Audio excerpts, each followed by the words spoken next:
Hello friends, welcome back to life science academy. आज हम discuss करेंगे बायोलॉजिकल मेम्ब्रेन और इसके ट्रांसपोर्टेशन के बारे में। कैसे ट्रांसपोर्ट होता है बायोलॉजिकल मेम्ब्रेन में क्रॉस द प्लाज्मा मेम्ब्रेन। तो सबसे पहले तो ये हम डिफाइन कर लेते हैं कि बायोलॉजिकल मेम्ब्रेन और आर्टिफिशियल मेम्ब्रेन में क्या डिफरेंस होता है। हम यहाँ पर बायोलॉजिकल मेम्ब्रेन वर्ड का ही क्यों यूज़ कर रहे हैं। आर्टिफिशियल मेम्ब्रेन और बायोलॉजिकल मेम्ब्रेन में एक माइनर डिफरेंस होता है जो कि सभी लोगों को पता होना चाहिए ताकि कोई प्रॉब्लम क्रिएट ना हो आगे जब हम क्वेश्चंस को सॉल्व करें।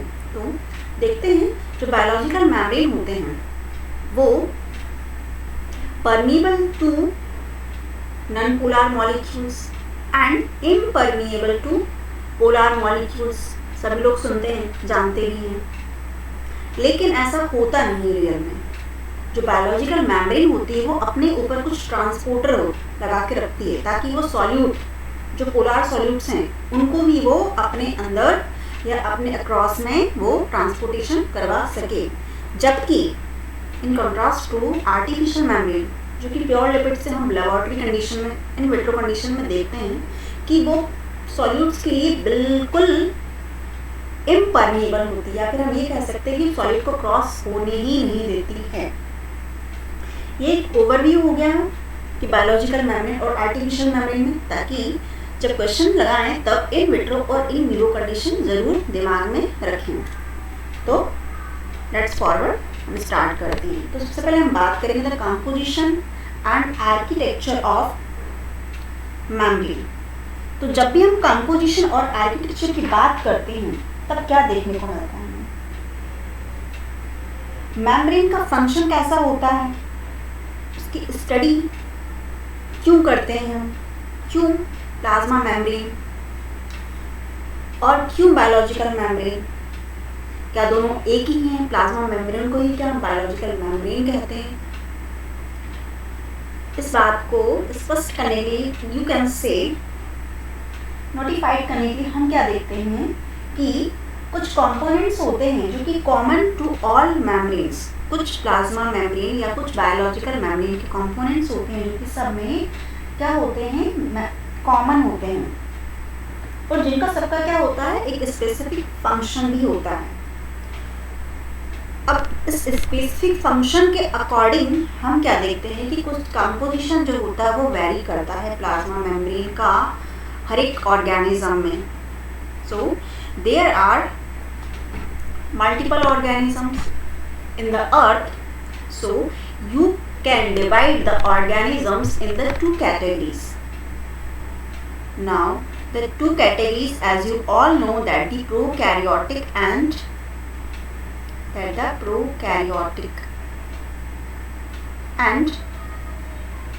eukaryotic organisms. So जब हम प्लाज्मा मेम्ब्रेन की बात करते हैं तो सबसे पहले सेल की बात कर लेते हैं। सेल कोई ऑर्गेनिज्म है, सेल है, तो उन सारे के सारे ऑर्गेनिज्म में सिमिलरिटीज क्या हो सकती हैं। सारे के सारे ऑर्गेनिजम्स में, चाहे वो प्रोकैरियोटिक हो या फिर क्या हो, सब में क्या होगा, प्लाज्मा मेम्ब्रेन तो जरूर प्रेजेंट होगी, और सभी में साइटोसॉल तो जरूर होगा ही होगा। तीसरी चीज, सब में क्या होना चाहिए, उनका खुद का complete set of genome present होना चाहिए। ये तीनों चीजें क्या होती हैं, इम्पॉर्टेंट होती हैं हर एक ऑर्गेनिज्म के लिए। तो आज हम क्या पढ़ रहे हैं, आज हम पढ़ रहे हैं plasma membrane in more detail. Plasma membrane का फंक्शन क्या है, वो क्यों जरूरी है। सभी लोग जानते हैं कि ये बाउंड्री क्रिएट करती है, बैरियर क्रिएट करती है, आउटसाइड की चीज़ों को, सराउंडिंग की चीज़ों को एक दूसरे से अलग रखती है। क्या कह सकते हैं, ये कंपार्टमेंट, एक अलग सा कंपार्टमेंट बना के रखती है जिसमें, जिसे हम सेल कहते हैं, और वो जो सेल होती है वो इसी कंपार्टमेंट के अंदर ही है। अब ये कंपार्टमेंट जो होता है, किसी ऑर्गेनिज्म में कंपार्टमेंट के अंदर कंपार्टमेंट पाया जाता है जिनको हम यूकैरियोट्स कहते हैं। और प्रोकैरियोट में तो एक सिंगल सेल होती है।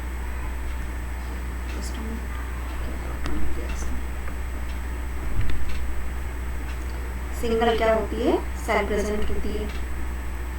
तो देखते हैं प्रोकैरियोटिक और यूकैरियोटिक सेल। आज हम प्रोकैरियोटिक और यूकैरियोटिक सेल को नहीं पढ़ रहे, हम क्या सिर्फ और सिर्फ हम देख रहे हैं प्लाज्मा मेम्ब्रेन को। तो देखते हैं प्लाज्मा मेम्ब्रेन क्या होती है। सपोज सब लोगों ने एक डायग्राम होता है इस टाइप से, polar head, non polar tails, polar head, non polar tails. ये बेसिक चीज़ें तो सभी पता ही है, सभी लोगों को पता ही है। ये जो हेड है ये कैसे नेचर का है, polar means what, hydrophilic in nature. और जो टेल होती है ये कैसी होती है, ये होती है non polar nature means hydrophobic in nature. तो अब आज हम इसी हेड और टेल, हेड एंड टेल को देखने जा रहे हैं इन प्लाज्मा मेम्ब्रेन। तो जब हमने बात की कि जब आर्टिफिशियल मेम्ब्रेन होती है तो पोलर सॉल्यूट्स को बिल्कुल ही अपने अंदर परमिट नहीं करती है, लेकिन जो बायोलॉजिकल मेम्ब्रेन होती है वो तो परमिट करने देती है। कैसे करने देती है, क्यों, उसके पास कुछ ना कुछ क्या लगा के रखती है, वो ट्रांसपोर्टर लगा के रखती है, कुछ चैनल्स प्रेजेंट होते हैं, कुछ कैरियर प्रोटीन्स लगा के रखती है ताकि वो पोलर सॉल्यूट्स को भी अपटेक कर सके। क्यों जरूरी, क्यों है, क्यों जरूरी, क्योंकि सेल को अपना सेलुलर फंक्शन, मेटाबॉलाइट फंक्शन को परफॉर्म करना है। तो जो प्लाज्मा मेम्ब्रेन होती है वो सेलुलर फंक्शन को परफॉर्म करवाने के लिए अपने ऊपर क्या लगा के रखती है, ट्रांसपोर्ट के लिए रिसेप्टर, ट्रांसपोर्टर और कैरियर प्रोटीन्स, ताकि मेटाबॉलाइट्स का अपटेक करवाया जा सके, या you can say waste materials को भी रिमूव करवाया जा सके इन द सेल। क्यों, सेल के अंदर मेटाबॉलाइट्स है, मेटाबॉलिज्म हो रहा है तो मल्टीपल टॉक्सिन्स भी रिलीज होंगे, रिएक्टिव ऑक्सीडेंट स्पीसीज भी बनेगी, उनको हमें क्या करना है, सेल से बाहर फेंकना है। तो उसके लिए बायोलॉजिकल जो मेम्ब्रेन होती है वो अपने ऊपर ट्रांसपोर्टर, रिसेप्टर्स इस तरीके से चैनल, प्रोटीन वगैरह लगा के रखती है ताकि दोनों फंक्शन हो सके। आर्टिफिशियल मेम्ब्रेन के पास ये चीजें नहीं होती हैं। तो each type of membrane has characteristic lipid and protein. So if we talk about composition, so सबके पास क्या होना चाहिए, लिपिड होगा और सबके पास क्या होगा, प्रोटीन होगा। अब ये लिपिड क्यों प्रेजेंट है और प्रोटीन क्यों है, देखा जाए तो हर ऑर्गेनिज्म में लिपिड और प्रोटीन का जो कंपोजिशन यानी कैसे प्रोपोर्शन है वो सब में वैरी करता है, एक जैसा नहीं है। क्यों नहीं है एक जैसा, क्योंकि फंक्शन के अकॉर्डिंग प्लाज्मा मेम्ब्रेन या बायोलॉजिकल मेम्ब्रेन जो होती है वो अपने ऊपर लिपिड और प्रोटीन के कंसंट्रेशन को मेंटेन करके रखती है। For example if we talk about neuron, यदि हम न्यूरॉन की बात करते हैं, सबने देखी होगी न्यूरॉन कैसा दिखता है, न्यूरॉन की सेल कैसी होती है, इसमें भी लिपिड और प्रोटीन प्रेजेंट होता है। ये क्या है, मेजर कॉन्स्टिट्यूएंट है। और कुछ मात्रा में कार्बोहाइड्रेट भी होता है, लेकिन कार्बोहाइड्रेट जो होता है वो फ्री फॉर्म में नहीं है। ये कैसा होगा, ये कॉन्जुगेटेड होगा प्रोटीन के साथ, तो उसको हम ग्लाइको प्रोटीन कहेंगे। यही यदि कॉन्जुगेट होगा किसका, लिपिड, तो हम इसको ग्लाइको लिपिड कहेंगे। तो रिमेंबर, दो चीजें याद रखनी है। प्लाज्मा मेम्ब्रेन का मेन कंस्टिट्यूट क्या है, मेजर बोल सकते हैं, लिपिड और प्रोटीन ही होता है। कार्बोहाइड्रेट होता है बट वो फ्री फॉर्म में ना होके लिपिड या प्रोटीन के साथ कॉन्जुगेटेड फॉर्म में हमें मिल जाएगा। तो हम बात कर रहे थे न्यूरॉन की। न्यूरॉन में क्या होता है, न्यूरॉन में हम सब जानते हैं माइलिन शीथ प्रेजेंट होती है, जो कि एक्सटेंडेड वर्जन है प्लाज्मा मेम्ब्रेन का, जो कि एक पैसिव इंसुलेटर की तरह वर्क करती है। इसीलिए जब हम प्लाज्मा मेम्ब्रेन की बात करते हैं किसकी, न्यूरॉन की, तब वहाँ पर लिपिड का कंसंट्रेशन हमें देखने को ज़्यादा मिलता है as compared to other cell.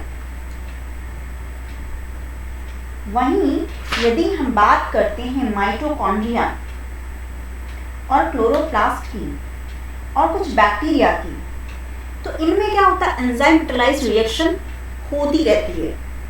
किनमें, chloroplast में, कहाँ पर, क्लोरोप्लास्ट में, माइटोकॉन्ड्रिया में एंड बैक्टीरिया में। यहाँ पर क्या होता है, यहाँ पर एंजाइम मेटाबोलाइज्ड रिएक्शंस होती रहती हैं। तो आप खुद सोचिए, यहाँ पर लिपिड की जरूरत है या ज़्यादा प्रोटीन की जरूरत है? आप खुद आंसर दोगे कि हाँ प्रोटीन। क्यों? एंजाइम क्या होते हैं हम सब जानते हैं, all enzymes are protein but not all proteins are enzyme.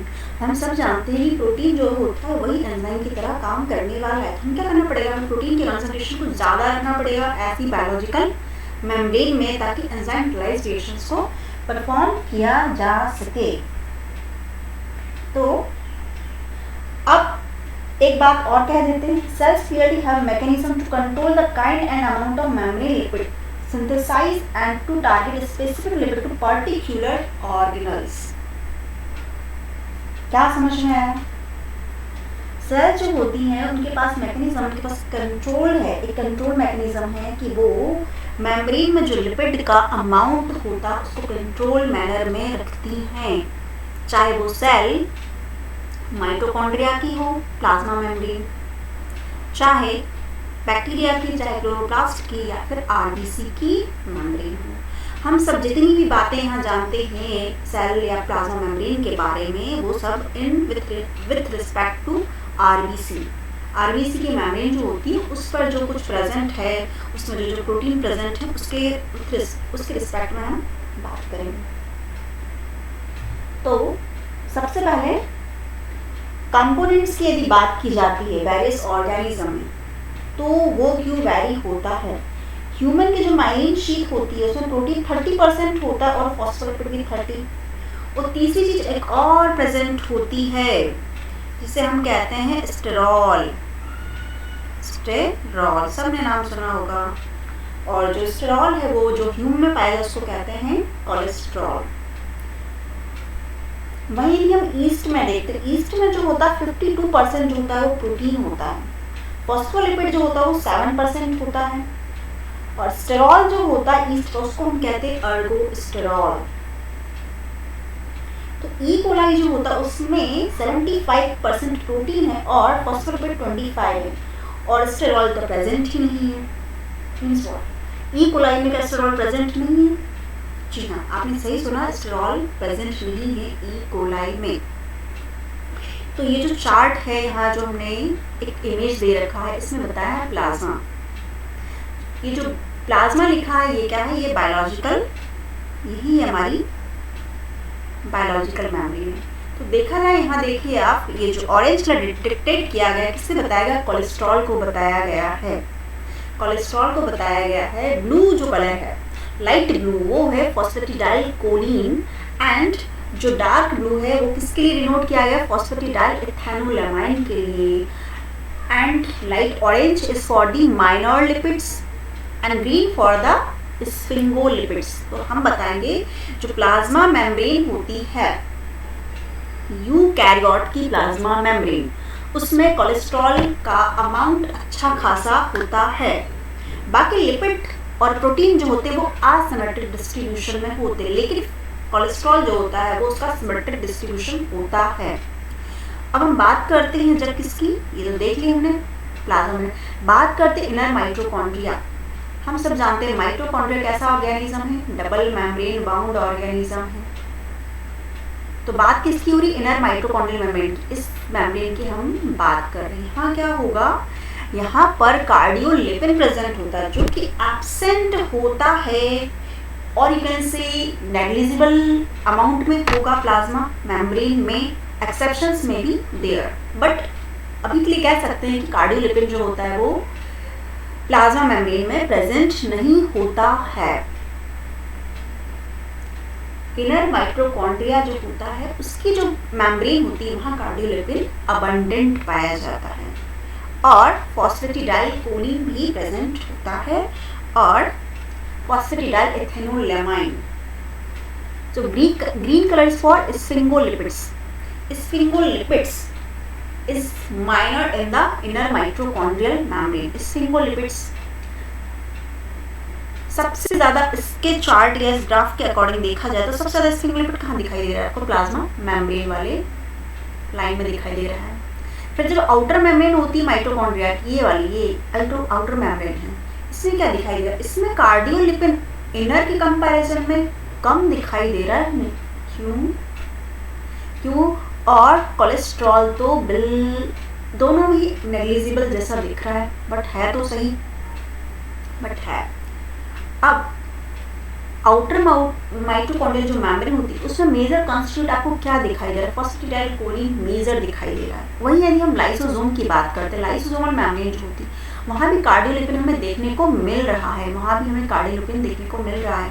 Nuclear membrane जो होती है, न्यूक्लियस सब जानते हैं, न्यूक्लियस जो सेल का न्यूक्लियस होता है वो भी डबल मेम्ब्रेन होता है, ऐसा होता है, वो भी इनर और आउटर दोनों मेम्ब्रेन उसमें प्रेजेंट होती है, मेम्ब्रेन बाउंड स्ट्रक्चर होता है। तो यहाँ पर क्या देखने को मिलेगा आपको? हमें फॉस्फेटिडाइलकोलिन अबंडेंट दिखाई दे रहा है और स्फिंगोलिपिड्स भी हैं बट कम मात्रा में। रफ ईआर की बात करते हैं, रफ ईआर में भी कार्डियोलिपिन के रिस्पेक्ट में बात करते हैं। कार्डियोलिपिन आपको inner mitochondrial membrane, outer mitochondrial membrane and lysosomal में दिखाई देगा, और कुछ कम ही अमाउंट में से ईआर में भी आपको कार्डियोलिपिन देखने को मिल जाता है। गोल्गी में देखा जाए तो cholesterol, phosphatidylcholine, phosphatidylethanolamine, minor lipids and sphingolipids. तो ये जो कॉन्स्टिट्यूशन है, ये जो आपको देखने को मिल रहा है, आपको याद रखना है। कैसे याद रखना है? क्यों? जब हम प्लाज्मा मेम्ब्रेन की बात करते हैं तो वहाँ पे कोलिन कंटेनिंग जो होता है, कोलिन कंटेनिंग जो लिपिड्स होते हैं वो हमें ज़्यादा दिखाई देते हैं, और कोलेस्ट्रॉल भी हमें दिखाई देता है, चाहे वो कोलिन कंटेनिंग फॉस्फोडाइलकोलिन हो या फिर, हाँ रिमेंबर, दो बातें आपको याद रखनी है। जो कोलिन कंटेनिंग जो होता है लिपिड, कोलिन जिसमें कोलिन प्रेजेंट होगा, अटैच होगा, वो दो होते हैं। एक तो फॉस्फेटिडाइलकोलिन होता है, फॉस्फेटिडाइलकोलिन, दूसरा है स्फिंगोमाइलिन। नाम सभी ने सुना होगा, नहीं सुना है तो पता चल जाएगा, स्फिंगोमाइलिन। इनमें कोलिन जो होता है वो प्रेजेंट होता है। हम बोले कोलिन कंटेनिंग जो होते हैं लिपिड्स, वो कहाँ प्रेजेंट होते हैं? अबंडेंस में, प्लाज्मा मेम्ब्रेन में होते हैं। कहाँ होते हैं? और एब्सेंट होते हैं, या फिर यू कैन से नेग्लिजिबल अमाउंट में होते हैं इनर माइटोकॉन्ड्रिया, क्लोरोप्लास्ट और बैक्टीरिया में तो यू कैन से क्या कह सकते हैं आप कि शायद कोलिन जो है वो प्रेजेंट ही नहीं है। कोलिन जो है यहाँ पर क्या है, एथेनोलामाइन जो होता है उसका अबंडेंस हमें ज़्यादा देखने को मिलता है। So, क्या याद आ रहा है आपको इस डायग्राम को देखकर? क्या है ये, कोई बता सकता है? Yes, this is fluid mosaic model. Fluid mosaic model, this is what? This is fluid mosaic model. Proposed by किसने प्रपोज किया था? Singer and Nicolson. तो ये चीज़ें तो बेसिक हो गई, सभी को पता ही होती है। हमें बात क्या करनी है कि all biological membrane share some fundamental properties. जब भी हम सिमिलैरिटीज की बात करें, चाहे वो प्रोकैरियोट सेल, यूकैरियोट सेल, सबके जिनके पास भी प्लाज्मा मेम्ब्रेन है, सबके पास क्या होगी? फंडामेंटल प्रॉपर्टीज प्रेजेंट होगी ही होगी। क्या? कि all biological membrane, all biological membrane share some fundamental properties. सब लोग जानते हैं कि मेम्ब्रेन जो होती है वो इम्परमीएबल टू पोलर और चार्ज्ड मॉलिक्यूल, सब जानते हैं। ठीक है, एक रफ डायग्राम बनाते हैं, देखते हैं। सपोज ये हमारी लिपिड बाइलेयर है, नॉट अच्छी नहीं बनाई पर हटा देते हैं, फिर से बना देते हैं, फिर से बना लेते हैं। तो ये हमारी बस वैसे ही बन रहा है, हटाना पड़ेगा।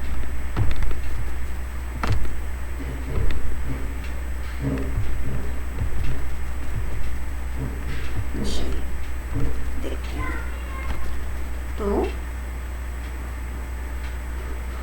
क्या हो रहा है, क्यों हॉटस्पॉट हो रहा है पूरा डायग्राम में।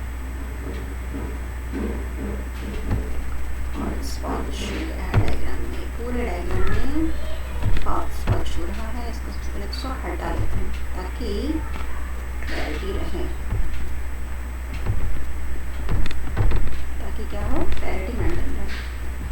मेरे लेक्चर को हैंडराइटिंग वाइज क्लैरिटी कम मिलेगी, बट हाँ कंटेंट वाइज फुल क्लैरिटी। सो बने रहें हमारे लेक्चर पर, हमारे यूट्यूब चैनल पर। वही problem again and again. Pen change कर लेते हैं तो देखते हैं क्या होता है। फिर भी हो रहा है,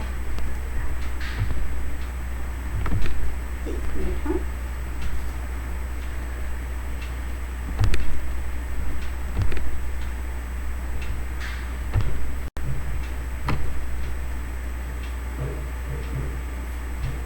भयंकर काला काला कलर इसको हटाते हैं।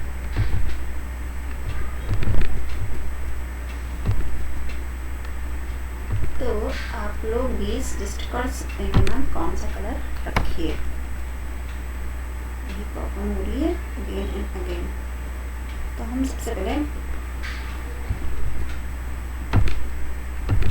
ये प्रॉब्लम को दूर करेंगे। चलिए हाथ से ना बनाया जाए, इंसर्ट कर लेते हैं। तो प्लाज्मा मेम्ब्रेन को इंसर्ट कर लेते हैं।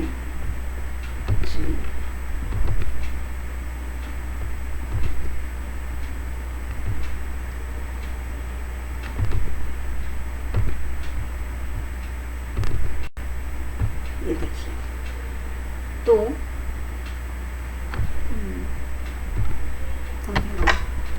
तो यहाँ हम लिख रहे हैं कि गैसेस तो फास्ट क्या करेंगी, क्रॉस कर देंगी किसको, प्लाज्मा मेम्ब्रेन। हम बात कर रहे हैं बायोलॉजिकल मेम्ब्रेन की, बात ध्यान में रखें। Oxygen, carbon dioxide, carbon monoxide, जितनी भी गैसेस हैं सबका नाम आप यहाँ लिख सकते हैं। तो परमिएबल हैं किसके, प्लाज्मा मेम्ब्रेन के क्रॉस में। अब नॉन पोलर मॉलिक्यूल कौन कौन से होते हैं, नाम बताइए। बेंजीन हो गया, और नाम बताइए। बेंजीन है, क्लोरोफॉर्म है, नॉन पोलर मॉलिक्यूल, ऑयल, इस तरीके से। तो अब जब बात करेंगे हम किसकी, पोलर मॉलिक्यूल्स की, तो बायोलॉजिकल मेम्ब्रेन में तो ये क्या है, परमिट कर जाते, क्रॉस कर जाते। पर कैसे, ऐसे ही नहीं, इनके लिए हाँ इसने किसने, हमारे प्लाज्मा मेम्ब्रेन में चैनल बना के रखा है ताकि आसानी से सॉल्यूट मॉलिक्यूल जो है वो भी अंदर आ सके। अब जब चार्ज्ड आयन की बात करते हैं, जब चार्ज्ड आयन या यू कैन से मॉलिक्यूल, नाम बताइए। Sodium, potassium, magnesium, calcium, chlorine, इनके लिए प्लाज्मा मेम्ब्रेन ने क्या लगाया है, चैनल लगा के रखे हैं ताकि ये सारे मॉलिक्यूल्स भी अंदर आ सकें। ये तो हुआ रफ डायग्राम। अब हम देखते हैं इस फ्लूइड मोज़ेक मॉडल में कि सेंगर और निकोलसन ने क्या बताया। इन्होंने बताया कि जो मेम्ब्रेन की थिकनेस होती है, इस थिकनेस की बात करती है, ये कितनी होती है, यदि एंगस्ट्रॉम में बात करें तो 30 angstrom. If you talk about nanometer बताएं तो 3 नैनोमीटर की इसकी थिकनेस होती है। यही थिकनेस हमें कहीं कभार या कभी हमें देखने को ज़्यादा देखने को मिलती है। कभी हमें 5 to 8 नैनोमीटर भी थिकनेस ज़्यादा हमें देखने को मिल जाती है। कब मिलती है, ये तब मिलती है जब प्रोटीन का प्रोट्रूड्यूशन है। यहाँ पर प्रोटीन दिखाई दे रहा है, ये क्या प्रोट्रूड आउट हो जाए, या ट्रांस मेम्ब्रेन या रिसेप्टर्स प्रेजेंट हो वहाँ पर मेम्ब्रेन, या फिर जहाँ पर स्फिंगोमाइलिन का जहाँ कंसंट्रेशन आपको ज़्यादा देखने, स्फिंगोमाइलिन विथ कोलेस्ट्रॉल, ये दोनों जहाँ होंगे वहाँ मेम्ब्रेन की थिकनेस थोड़ी सी आपको ज़्यादा दिखाई देगी as compare to normal.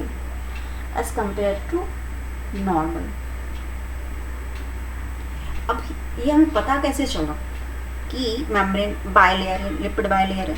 Sengar and कोल्सन ने बोल कैसे दिया, इन्होंने क्या करा, इसको इलेक्ट्रॉन माइक्रोस्कोपी में इसको ऑब्जर्व किया, तब जाके इतना सारा पता है, ऐसे हवा में नहीं बोल दिया सब कुछ। अब होता क्या है, इलेक्ट्रॉन माइक्रोस्कोप में ये बताया कि परमेबिलिटी बैरियर की तरह भी प्लाज्मा मेम्ब्रेन काम कर जाती है जब चैनल ना हो, ट्रांसपोर्ट प्रोटीन्स प्रेजेंट ना हो, किसमें, प्लाज्मा मेम्ब्रेन में। तो the orientation of the protein in the bilayer is asymmetric, चाहे वो प्रोटीन हो या फिर लिपिड हो, दोनों का ओरिएंटेशन कैसा है, एसिमेट्रिक है। So the membrane mosaic is fluid because most of the interacting among its components are non-covalent। तो जो मेजर इंट्रैक्शंस होते हैं मेम्ब्रेन में, यू कैन से बायोलॉजिकल मेम्ब्रेन में, कैसे होते हैं वो, नॉन कोवलेंट इंट्रैक्शन होते हैं। कैसे होते हैं, नॉन कोवलेंट। कोई बताएगा कोवलेंट और नॉन कोवलेंट में अंतर क्या होता है? नॉन कोवलेंट जैसे हाइड्रोजन बॉन्ड, जैसे हाइड्रोफोबिक इंट्रैक्शन, और यू कैन से इलेक्ट्रोस्टैटिक। हाइड्रोजन हाइड्रोफोबिक, और एक और बताइए, हाइड्रोजन बॉन्ड हो गया, हाइड्रोफोबिक हो गया, इसी को इलेक्ट्रोस्टैटिक हो गया है, एंड वान डेर वाल इंट्रैक्शन। वहीं जब हम बात करते हैं कोवलेंट इंट्रैक्शंस की, तो मैक्सिमम टाइम तो क्या दिखेगा आपको, जो लिपिड बायलेयर होती है उसमें कोवलेंट इंट्रैक्शंस ही दिखाई, कहीं पे कोवलेंट नॉन कोवलेंट इंट्रैक्शंस ही दिखाई देंगे, कहीं आपको कोवलेंट इंट्रैक्शन दिखाई देंगे, बट वो कहाँ दिखाई देंगे, जैसे कि ये क्या है, सपोज ये क्या है, ग्लाइकोप्रोटीन है, ये वाला, ये जो है ये क्या है, ये पूरा ग्लाइकोप्रोटीन है, ये किसकी प्लाज्मा मेम्ब्रेन है, ये प्लाज्मा मेम्ब्रेन है आरबीसी की, सिंगल ट्रांसमेम्ब्रेन प्रोटीन होता है, इसमें ग्लाइको